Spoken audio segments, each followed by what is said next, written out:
Hey everybody, Lori Spencer here. Welcome back to the dark side of RFK Jr. We're up to episode 17, and we've been reading in this book club Jerry Oppenheimer's excellent book about RFK Jr. called Robert F. Kennedy Jr. and the Dark Side of the Dream. And we're almost done. There's only 3 brief chapters to go. Unfortunately, they are the darkest chapters of a very dark story. So don't tune out now. The best or worst is yet to come. And before we dive back in, please take a moment to share this video, or better yet, share that playlist link. It's down in the comments. That's a great way for others to be able to listen to every chapter back to back in sequential order. And if you're not already subscribed, please do subscribe to the channel. Click that notifications bell and you will be notified every time a new episode goes live. Also, it's interesting to note that just 2 days ago, Jerry Oppenheimer, the author of this book, has a brand new piece out about RFK Jr. on the Daily Mail. And kind of an interesting story. It connects to where we're going in this next chapter today, the sex addiction, the womanizing problem that obviously is an addiction Robert F. Kennedy Jr. has still not conquered.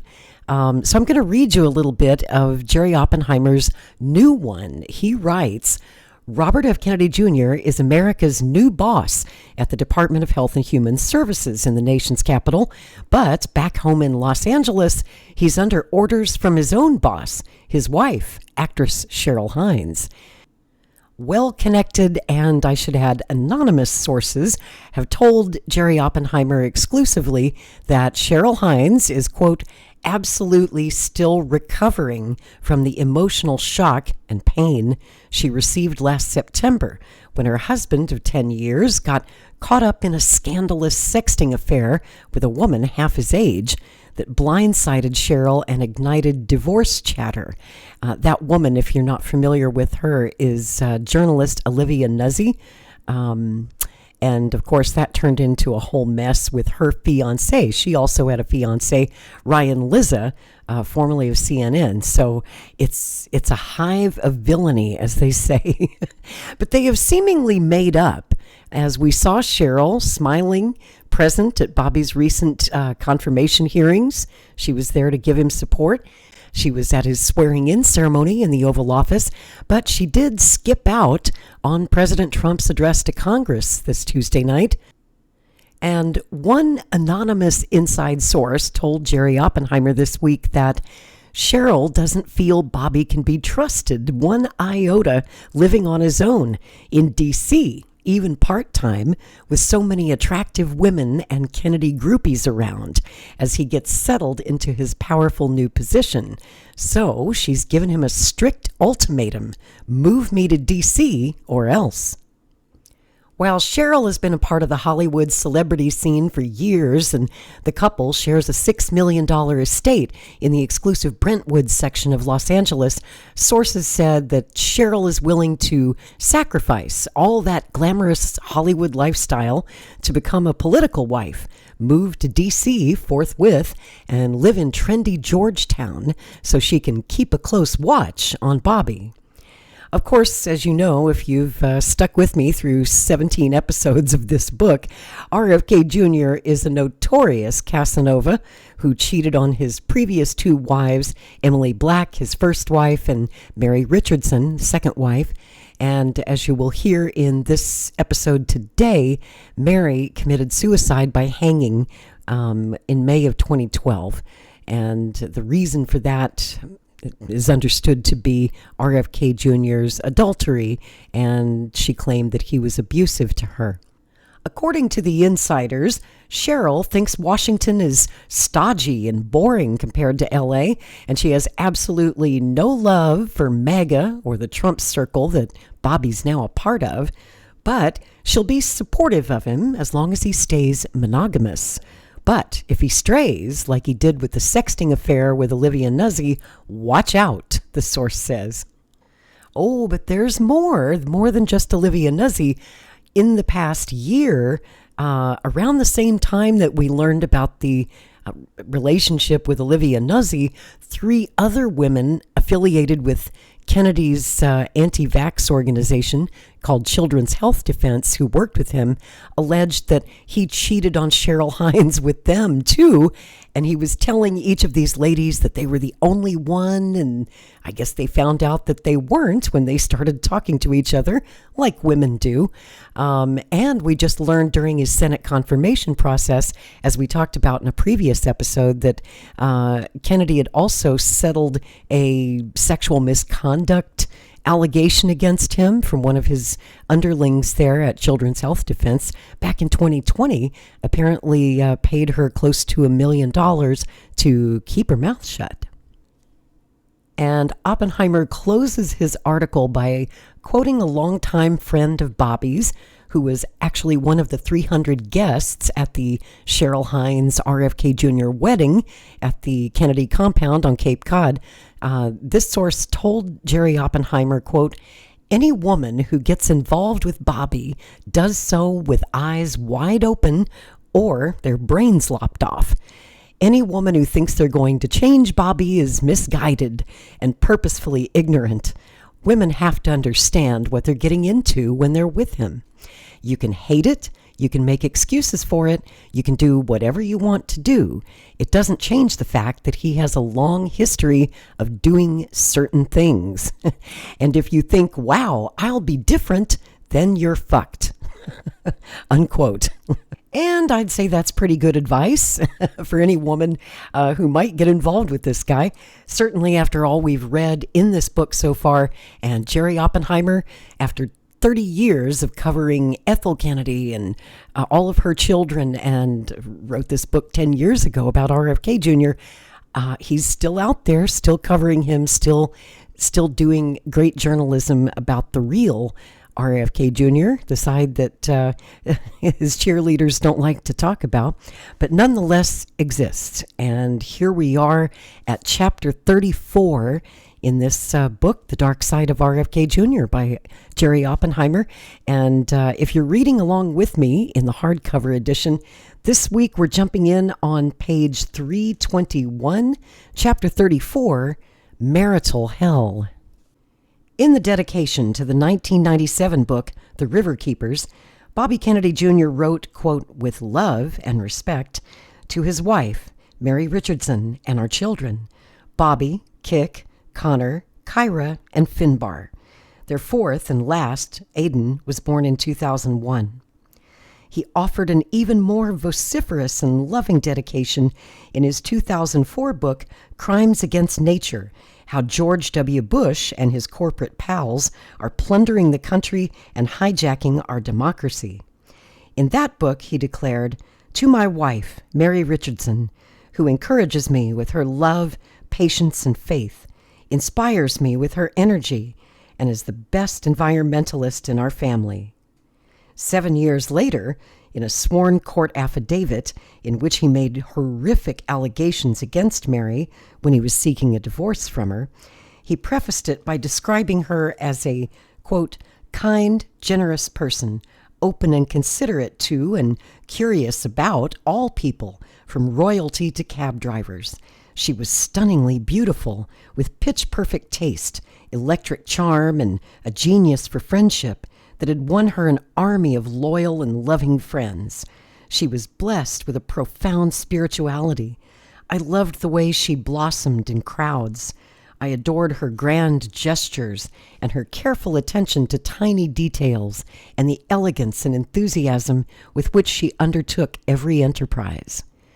It all sounded so warm and cuddly, making him appear to be the ultimate loyal and loving husband and dad from a Kennedy clan scandalized so often by womanizers and adulterers.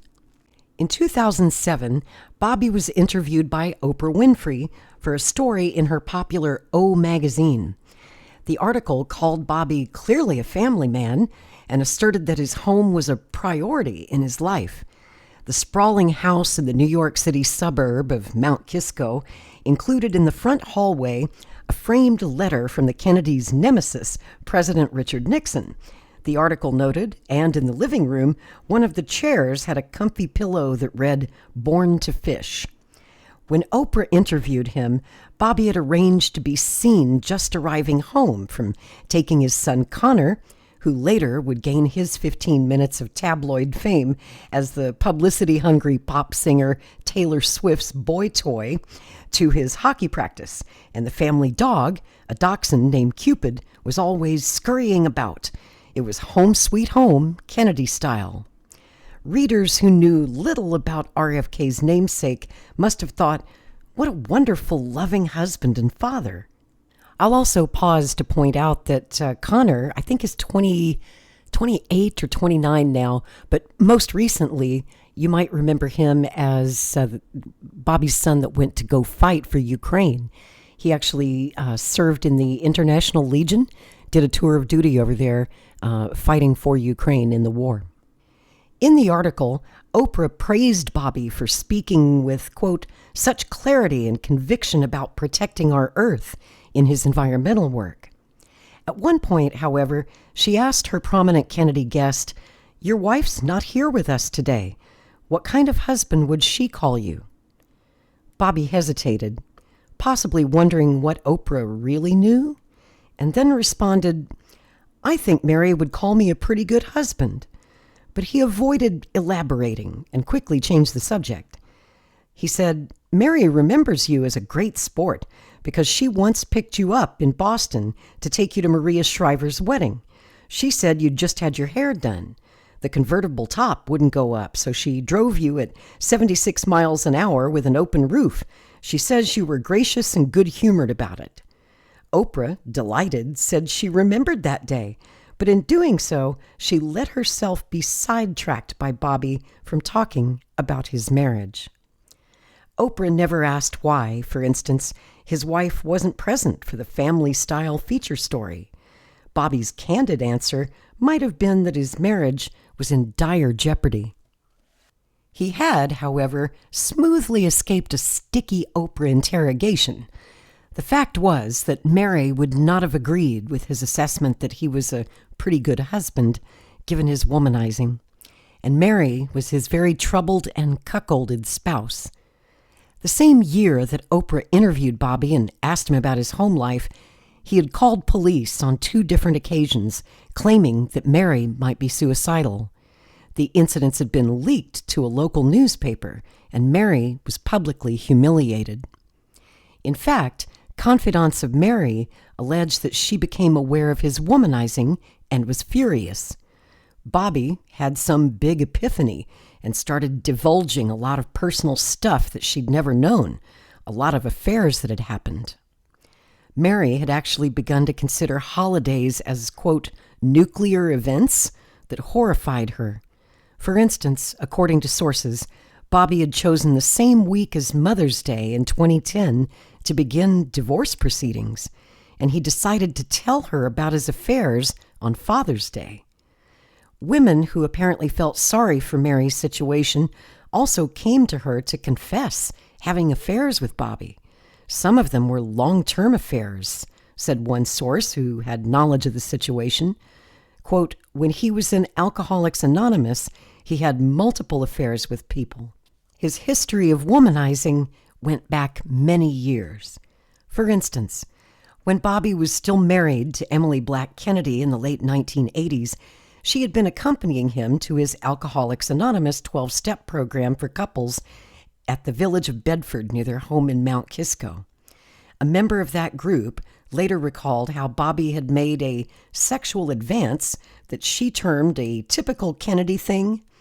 He had invited himself to her home for a party, and throughout dinner, Bobby was touching her leg under the table.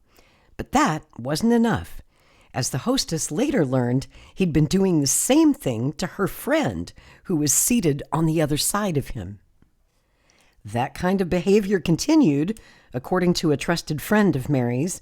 Quote, he would be at the dinner table and his hands would go all up women's legs or skirts, and they just laughed. The Kennedy aura kept them from saying, you're an asshole. There was other inappropriate behavior on the Kennedy scion's part, such as when, on at least one occasion, he strutted around the family home with a towel wrapped around his waist, then was said to have dropped it, exposing his genitals and embarrassing Mary and a friend of hers who was present. At one point, Mary revealed to a friend that Bobby, quote, wanted to bring another woman into the bedroom and have a ménage à trois, but Mary had adamantly refused, and Bobby was said to have been furious with her for turning him down. The Mary Kennedy source, who mentioned the failed ménage à trois request by Bobby, said that during the last 6 months of Mary's life, she had talked about Bobby's numerous affairs and that it was an astronomical number. But those people making the claims of Bobby Kennedy Jr.'s infidelity weren't the final word. Bobby himself was.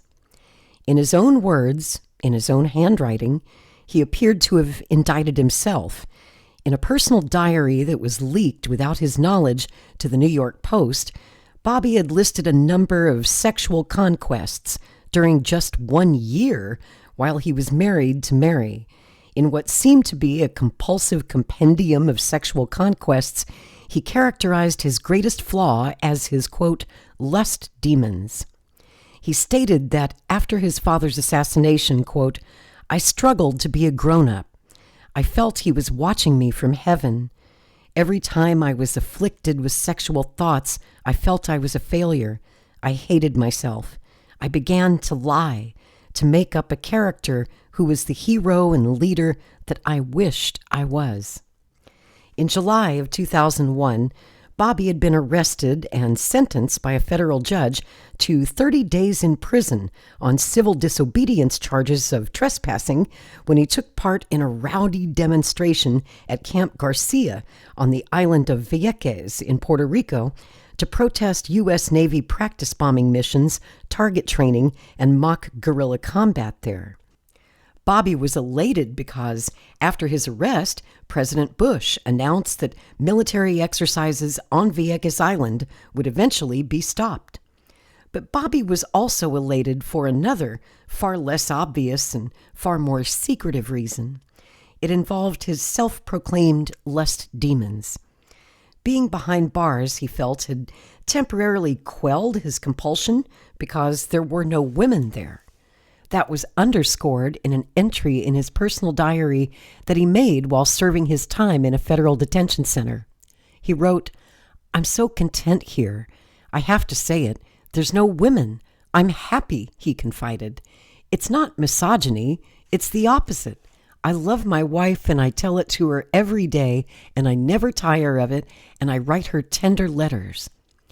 A couple of days after his sentencing, Bobby, in confinement, spoke to Mary by phone and then wrote in his diary that she was wonderful and chatting with her was a joy.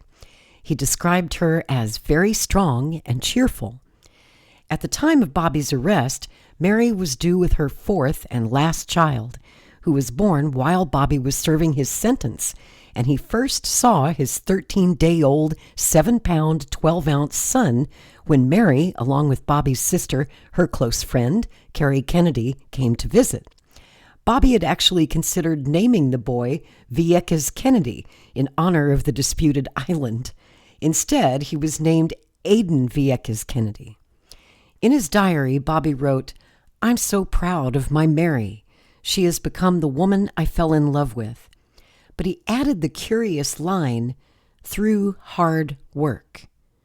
Without explanation, he also noted, quote, she has overcome her fears, enshrined her faith, abandoned self-pity and blame, and immersed herself in gratitude, and God gave her a baby, a beautiful and serene and happy soul. I am so happy. I couldn't be happier or more grateful for the life and the wife God has given me. Mary Kennedy presumably had no idea that when she received Bobby's tender jailhouse letters, that he would also be documenting in his diary some of the many sordid affairs he had allegedly had during 2001, the year he was arrested, and the year Mary gave birth to their last child. After Bobby was released from confinement and returned to New York, he was interviewed on CNN. Naturally, he didn't mention his diary. Instead, he stated, quote, the only kind of hero in my family was my wife. who stayed at home with our kids and actually had another child while I was away. She was the one who kind of shouldered the burden of my imprisonment. With his diary entries, Bobby became the first Kennedy male known to have documented his philandering in writing, albeit in a private journal he never expected to be published. His reputed womanizing forebears, the patriarch Joe Kennedy, his uncles JFK and Teddy, and Bobby's own father, had never committed it to writing.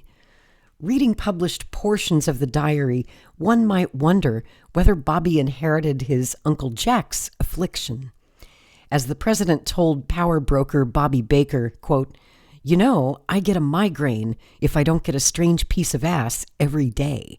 At least that's what Seymour Hersh wrote in his book, The Dark Side of Camelot.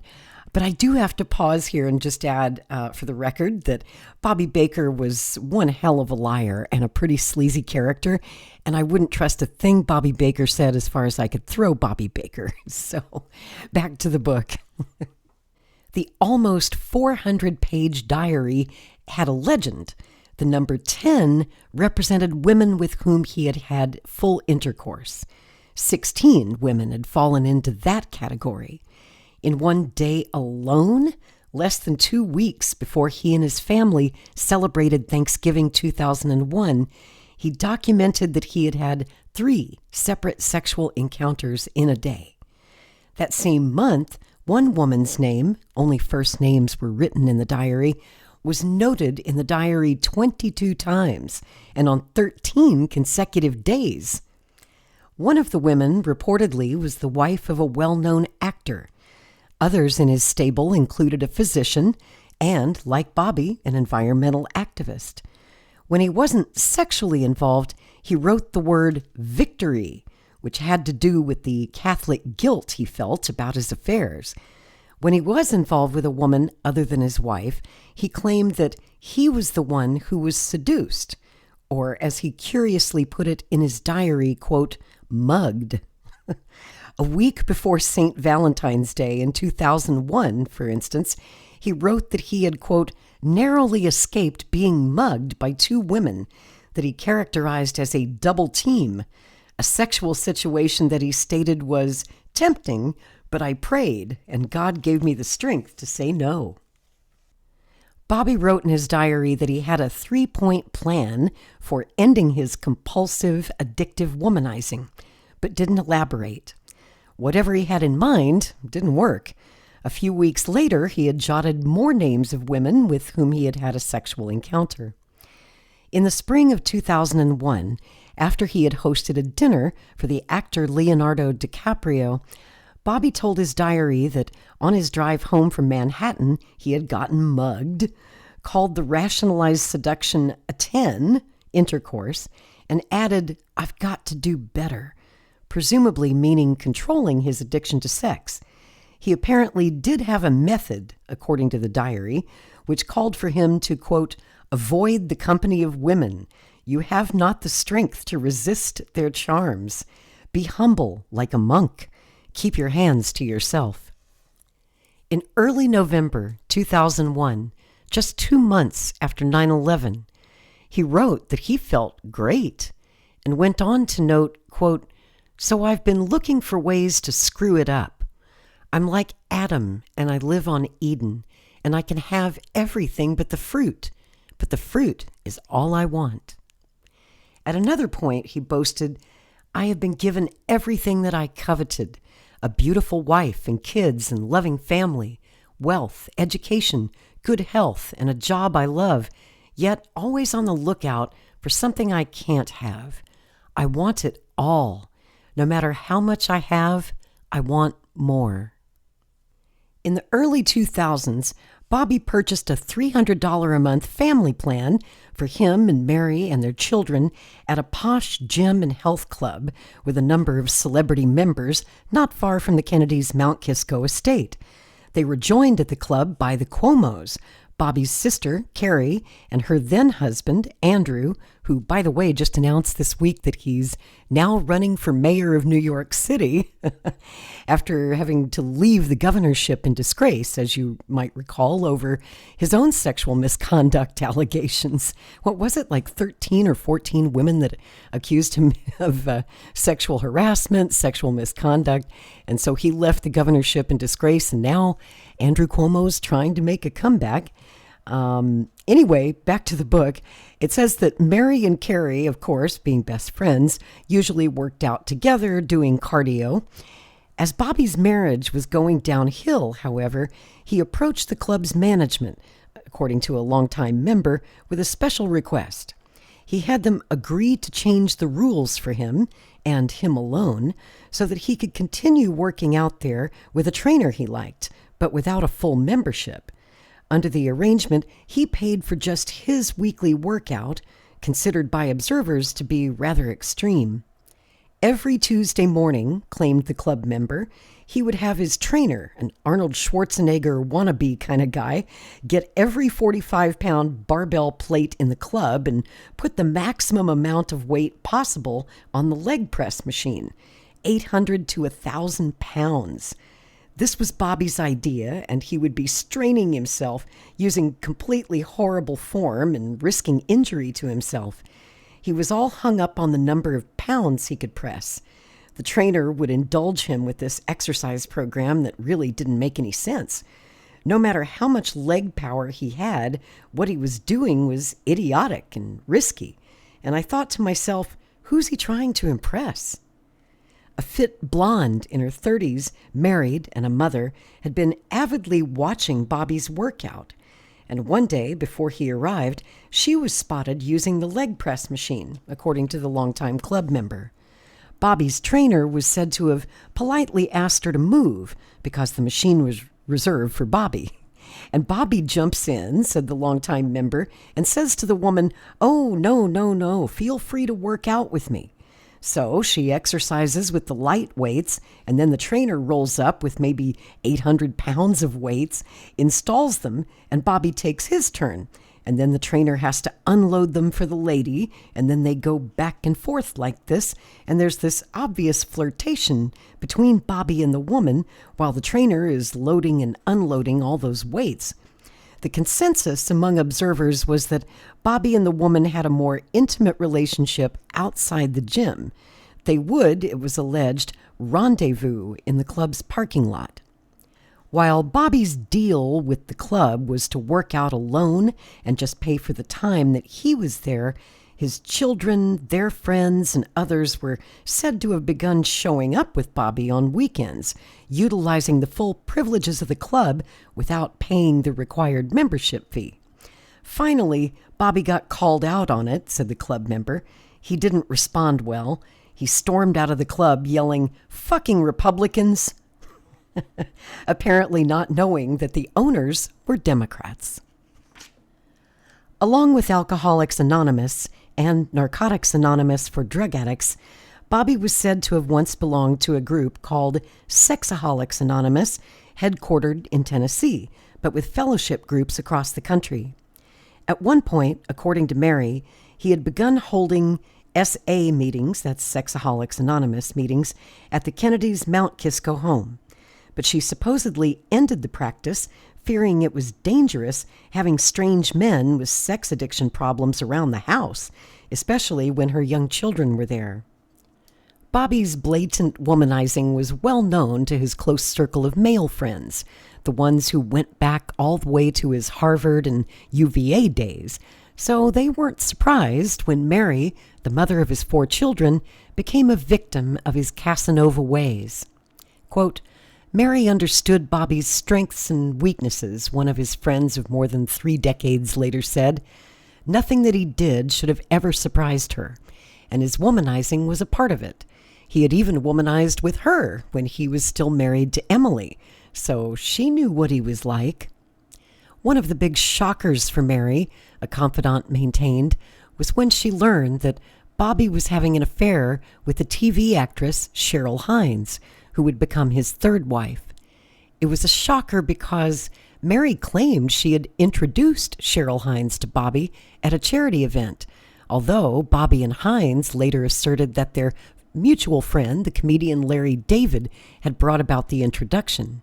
Still, Mary felt very betrayed by what she termed the sisterhood, said a confidant. The sisterhood was very important to her. Women sticking together, women supporting one another.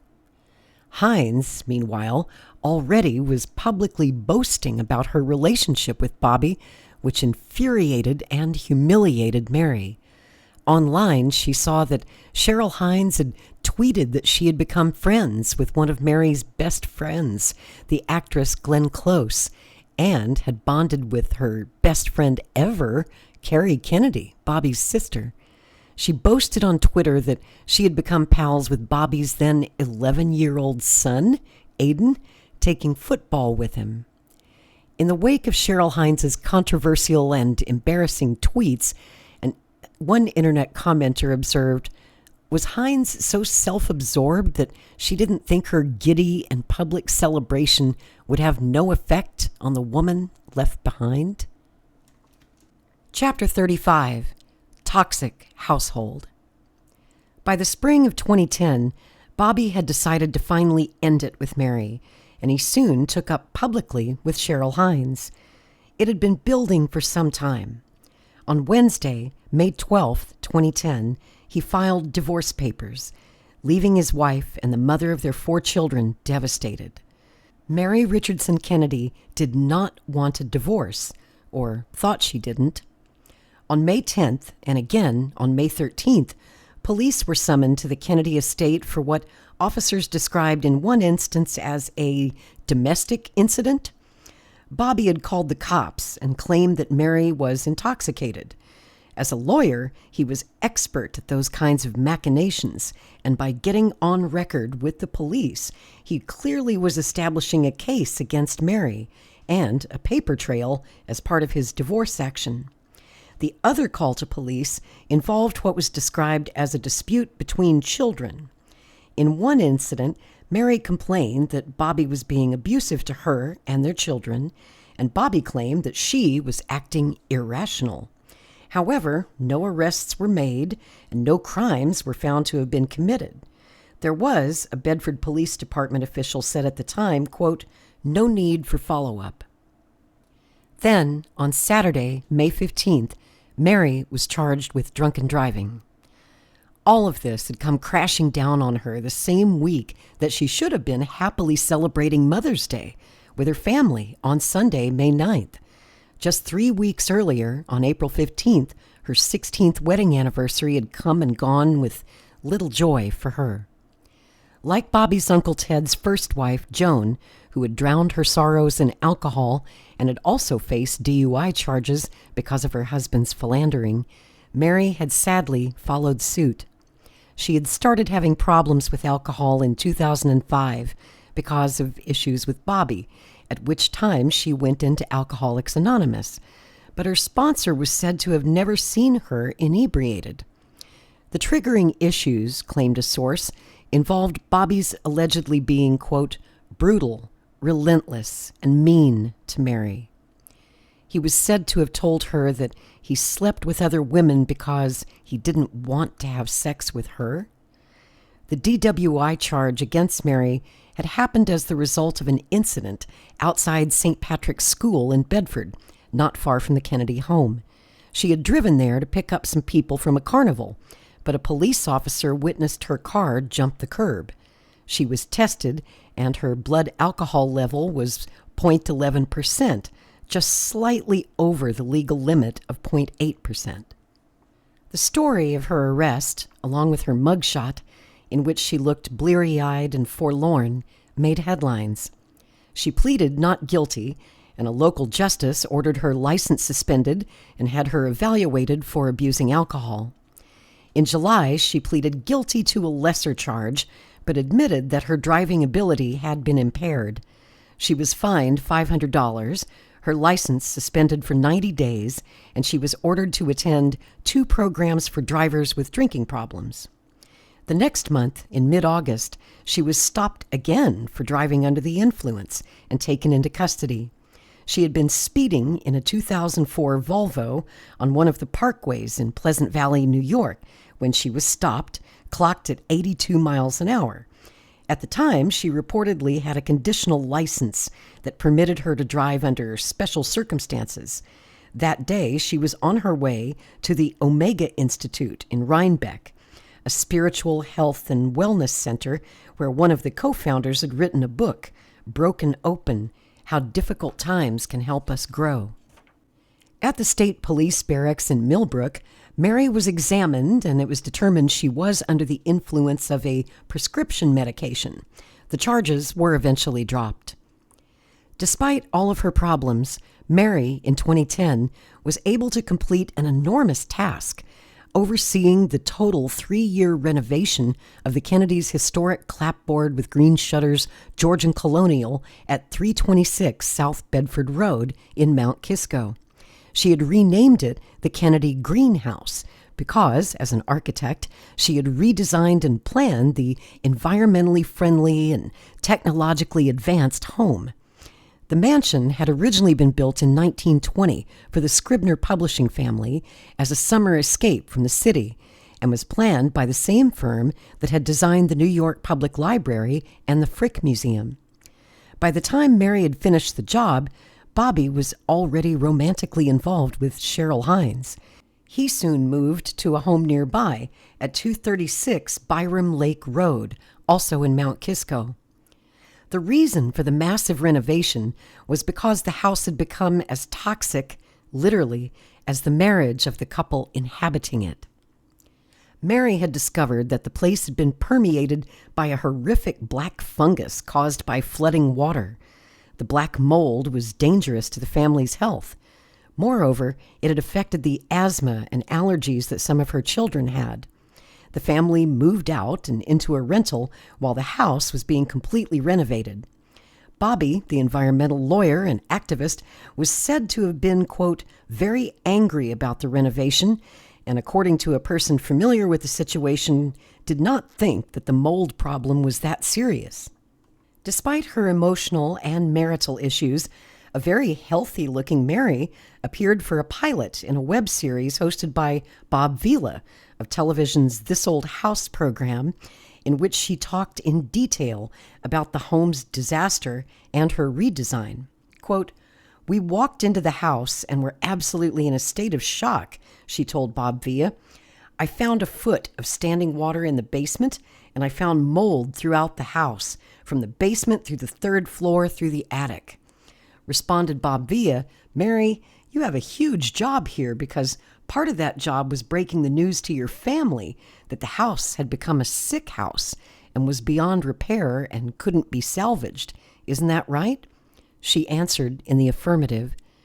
Like the house, Mary Kennedy's marriage was sick, beyond repair, and could not be salvaged. The renovation soon became the subject of a coffee table book entitled The Kennedy Greenhouse, published in April of 2010 with a foreword by Bobby. Robin Wilson, the book's author, who had worked on the renovation with Mary, later claimed that the Kennedys had gotten major discounts on supplies and had generated some $1.3 million in free products. The one-time comedian and then current Democratic senator from Minnesota, Al Franken, an ally and old friend of Bobby's, had appeared in a 2006 documentary about Al Franken, had been asked to lobby a Minnesota company, Marvin Windows and Doors, to donate energy-efficient windows. While Franken, through a spokesman, denied any role, a local distributor of Marvin Windows reportedly gave Bobby a discount of more than $100,000. Wilson was quoted as stating that part of her job was to secure materials and services for, quote, free or as free as possible. Through Bobby, Mary had become friendly with the TV mogul Larry David's ex-wife, Lori David, a liberal campaign fundraiser and environmentalist. The two women were said to have spent time together, and the David and Kennedy families had vacationed together frequently. In late 2010, Lori David's book, The Family Dinner: Great Ways to Connect with Your Kids One Meal at a Time, had been published, and it had a chapter that piqued Mary's interest because it had to do with family dining after a divorce. When Lori David came to New York to promote the book at a Soho store, Mary was there to greet her. The New Yorker reported that Mary purchased 200 copies to supposedly give away as presents.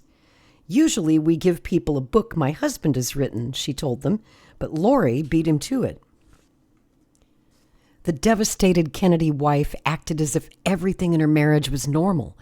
She went on to cheerfully claim that dinner at the Kennedy house was virtually sacred, as if life at the Kennedys was pure bliss. "We say grace before and after meals, and we play games at the dinner table," she said. "We play categories, name 10 colors, name 10 presidents." She was practically repeating the lines that her mother-in-law, Ethel Kennedy, used to feed to the press about life with RFK and her tribe of 11. Well, rather 10, I should say, because Rory was born after RFK was assassinated. Just something that the author and editors did not catch. It wasn't 11, it was 10. Most, if not all of it, spin to make things look better than they were. Mary bragged that her 9-year-old had just finished reading The Odyssey, and another planned to be an author. She declared that her resolution for the new year, 2011, was to, quote, "make sure everyone is journaling daily." She gave no indication that anything was amiss. In fact, September 2011, a year after the house renovation was completed, and after Bobby had left Mary to move into a nearby home, he filed a sworn affidavit in New York Supreme Court in which he made horrendous allegations against her as a wife and mother. The affidavit was in support of a motion to have her sign a temporary child custody agreement, guaranteeing what he claimed would give him fair access to their 4 children. In the court papers, and in tough lawyerly fashion, he had thrown in all but video in what some viewed as an effort to smear Mary's name, and many of his allegations were said to be untrue. He had accused her of physically attacking him, of allegedly being drunk in front of their children, of allegedly preventing him from driving his car, of allegedly verbally abusing him, of allegedly stealing his personal property, of allegedly making uninvited visits to the home to which he had moved and the home he used in the Kennedy compound in Hyannisport, of allegedly making disparaging remarks to him and their children, and of allegedly threatening suicide in front of their children. He even alleged that Mary had suffered from eating disorders when she was young, disorders that had, quote, caused her hospitalizations and nearly killed her, all of which was completely irrelevant to the case he was making against her and conceivably was never proven. And he alleged that soon after our marriage, Mary had become, quote, abusive towards the 2 children he'd had with Emily Black Kennedy, and was particularly hateful towards their daughter Kik. After only 3 years of marriage, he writes, "I saw enough evidence of troubling conduct to trigger my first efforts to divorce Mary." He claimed that young Kik often lost things while traveling between her mother's home in Washington and her trips to visit her father and stepmother Mary in New York. When he confronted his then 9-year-old daughter, he stated that she told him, "Daddy, I think Mary is stealing from me."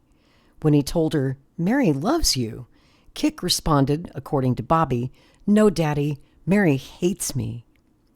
Bobby made the claim that he was in the process of looking for something in his wife's bureau and found a collection of Kik's lost items concealed beneath a layer of Mary's clothing.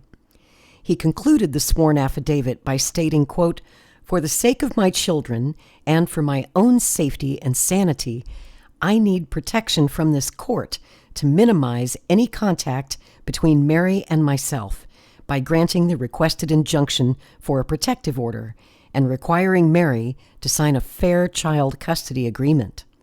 The affidavit, long kept private in sealed court files, was then somehow leaked to a Kennedy-friendly journalist who wrote a story about it, which had the effect of posthumously sullying Mary's reputation. Her lawyer called the allegations trash. Its release beyond the pale, and termed Bobby, quote, a tenacious and devious adversary. And that's the end of that chapter, but sadly not the end of the story. And I do want to update that while we're on the subject. 10 years after this book was published, this just came out in January of 2025 in Mother Jones. They actually obtained some secret audio recordings. Apparently, Bobby had been recording Mary without her knowledge during this fight over the kids, the custody, and the divorce. He not only recorded telephone calls, but some of these were in-person conversations he'd had with Mary, and in at least one instance, he may have violated state law by doing so. Like I say, in January of 2025, Mother Jones obtained, we don't know who leaked them, but and I will point out that this story was published just before his confirmation hearings before the Senate. So the timing of it's kind of interesting. But these audio recordings included more than 60 conversations that occurred in 2011 and early 2012. In many of the recordings, Mary Richardson was obviously very distraught over the end of her marriage to Kennedy. Sometimes she would bitterly lash out at him, cursing and yelling, and then other times she was asking to reconcile. Knowing that he was recording, of course, Bobby Kennedy was decidedly more circumspect than was she. He often would press her in these recordings to complete the divorce and blamed her behavior for their breakup and his affairs. In none of these recordings did Kennedy inform Mary that she was being recorded or ask for her consent to be recorded. In one angry conversation on June 4th, 2011, he said to her, quote, I want to be in a monogamous relationship. Sorry, that would be a first for Bobby Kennedy. He said, I don't want to be in a polygamous relationship. I think that's wrong. Mary then asked him, but then why have you done it for 10 years? Kennedy replied, I did it because I was being abused at home. Mother Jones did not publish the recordings, they say, because they contain allegations that they have not confirmed and information about third parties that raises privacy concerns. In other words, they're afraid of getting sued. Most of the recordings apparently were made while both Bobby and Mary were both in New York State, which is a one-party consent state when it comes to recording a conversation. That means under New York state law, only one person in the conversation needs to be aware of the recording for it to be legal. But in at least one instance, Kennedy recorded a phone conversation with Mary when he was out in California with Cheryl, which is a two-party consent state. Under California law, a person needs the agreement of all parties to a conversation to record it.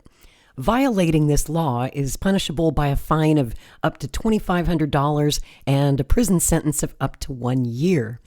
This call occurred on June 14th, 2011.